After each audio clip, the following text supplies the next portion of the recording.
मुजफ्फरपुर जिले के अहियापुर थाना क्षेत्र का यह वही विवादित भूमि है जिसको लेकर बेलसंड के लोजपा विधायक और उनके भाई सहित कई लोगों पर दबंगई का आरोप लगा है, जिसके बाद पुलिस ने 2 आरोपी को गिरफ्तार कर जेल भेज दिया है। साथ ही अब पुलिस विधायक के भाई और अन्य आरोपियों की गिरफ्तारी के लिए छापेमारी कर रही है। तस्वीर आप देख रहे होंगे कि मुजफ्फरपुर के city SP SDPO town 2 Vinita Sinha सहित सैकड़ों की संख्या में पुलिस फोर्स यहां पहुंची है। पूरे मामले की जांच की जा रही है और आपको बता दें कि इसी मामले को लेकर अब से थोड़ी देर पहले ही बेलसंड के लोजपा विधायक रानू के मुजफ्फरपुर आवास पर छापेमारी की गई है। वहां भी 3 डीएसपी के नेतृत्व में 100 की संख्या में तकरीबन पुलिस बल पहुंचे थे। कई घंटों तक छापेमारी चली है, जिसके बाद अब पुलिस लगातार जो है विधायक के भाई और अन्य अपराधियों के ऊपर कार्रवाई तेज कर दी है। तस्वीर आप साफ तौर पर देख रहे होंगे। मुजफ्फरपुर के SSP Kantesh Kumar Mishra, city SP Mohibullah Ansari, DSP town 2 Vinita Sinha सैकड़ों की संख्या में पुलिस फोर्स यहां पहुंची है, खुद मामले की जांच कर रहे हैं। और सबसे बड़ी बात यह है कि यहां के लोगों का आरोप है कि जो बेलसंड के लोजपा विधायक हैं, उनके समर्थक और उनके भाई के द्वारा जेसीबी लगा के तकरीबन 2 दर्जन से ऊपर लोगों के बाउंड्री और निर्माणाधीन मकान को ध्वस्त कर दिया गया। और जब उनके द्वारा विरोध किया गया तो उन लोगों के साथ जो है विधायक के भाई और जो संबंधित और उनके अपराधी थे उनके द्वारा मारपीट की गई है। हालांकि अब इस पूरे प्रकरण को लेकर अब तक 13 एफआईआर अहियापुर थाने में दर्ज की गई है, जिसके बाद अब मुजफ्फरपुर के वरीय पुलिस अधीक्षक खुद इस मामले को देख रहे हैं, एक्शन में हैं। और उनका साफ तौर पर कहना है कि चाहे भू माफिया कोई भी हो, किसी भी कीमत पर वह बख्शा नहीं जाएगा। पूरे मामले को लेकर क्या कुछ कह रहे हैं मुजफ्फरपुर के वरीय पुलिस अधीक्षक कांतेश कुमार मिश्रा, उनकी बातों को सुनाते हैं। सर, बड़ी कार्रवाई की गई है।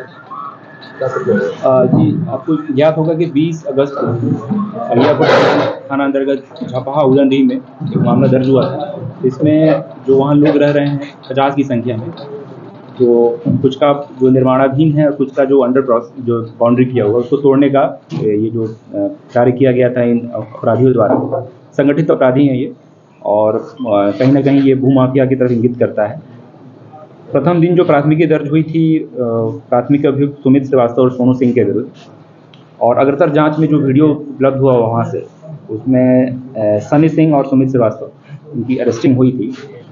अग्रतर जांच में जो माननीय विधायक हैं उनके भाई सोनू सिंह, उनकी संलिप्तता तो स्पष्ट उजागर हुई है और विधायक जी की संलिप्तता भी इसमें आ रही है।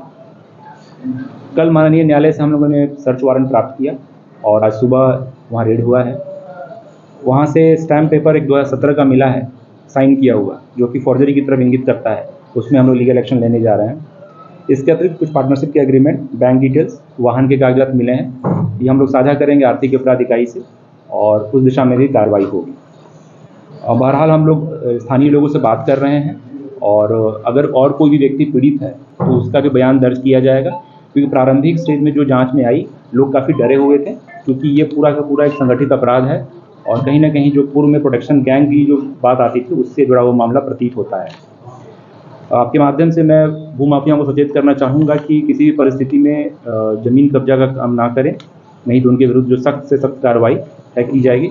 बहरहाल इनके विरुद्ध जो हम लोग का संपत्ति का आकलन करके जो प्रस्ताव होता है संपत्ति जब्ती का, धारा 107 BNSS का, तो उसके तहत हम कार्रवाई करेंगे। अभी तक कुल कितनी प्राथमिकी दर्ज की गई है सर?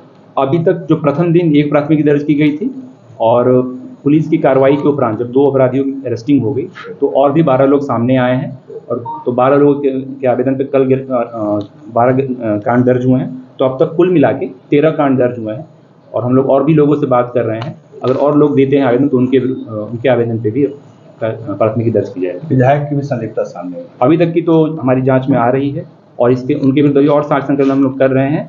बहरहाल जो गैंग के अन्य सदस्य जिनका नाम प्रकाशित हुआ है उनके विरुद्ध हम लोग छापेमारी करेंगे और उनकी गिरफ्तारी सुनिश्चित की जाएगी और आप लोगों को अपडेट किया जाएगा। विधायक के भाई फरार हो? जी, जब हमारी टीम गई थी तब तक वो फरार हो चुके थे। ठीक है। तो आपने सुना कि पूरे मामले को लेकर मुजफ्फरपुर के वरीय पुलिस अधीक्षक कांतेश कुमार मिश्रा क्या कुछ कह रहे थे। उन्होंने साफ तौर पर कहा है कि इस घटना को चाहे जिसने भी अंजाम दिया है वह एक संगठित गिरोह है, भू माफिया है, प्रोडक्शन गैंग के तौर पर जो यह पूरा सिंडिकेट है वह काम करता है और इसको लेकर मुजफ्फरपुर पुलिस बड़ा एक्शन करेगी। अपराधी चाहे जो भी हो, किसी भी कीमत पर वह बख्शा नहीं जाएगा, क्योंकि मामला तूल पकड़ लिया है, जमीन से जुड़ा हुआ मामला है। और आपको एक बार फिर तस्वीर दिखा देते हैं हम। 2 दिन पूर्व इसी पर कुछ दबंगों के द्वारा जेसीबी लगाकर जितने भी लोगों के बाउंड्री वाल थे सबको ध्वस्त कर दिया गया था। जिस जमीन पे मकान निर्माणाधीन मकान था उसको भी ध्वस्त कर दिया था। तस्वीर आप देख सकते हैं कि वह मकान है जिसको ध्वस्त कर दिया गया था, जिसके बाद पुलिस एक्शन में आई है। और अब पुलिस चाहे वह विधायक के भाई हो, अपराधी हो जिनको वीडियो से चिन्हित किया गया है, या फिर विधायक हो, तमाम लोगों पर शिकंजा कसना शुरू कर दिया है। और खुद इस पूरे मामले की मॉनिटरिंग जो है वह मुजफ्फरपुर के वरीय पुलिस अधीक्षक कांतेश कुमार मिश्रा कर रहे हैं, जिन्होंने साफ कहा है कि चाहे अपराधी कोई भी हो, किसी कीमत पर वह बख्शा नहीं जाएगा। न्यूज़ फाउंडेशन के लिए मुजफ्फरपुर से मणिभूषण शर्मा की रिपोर्ट।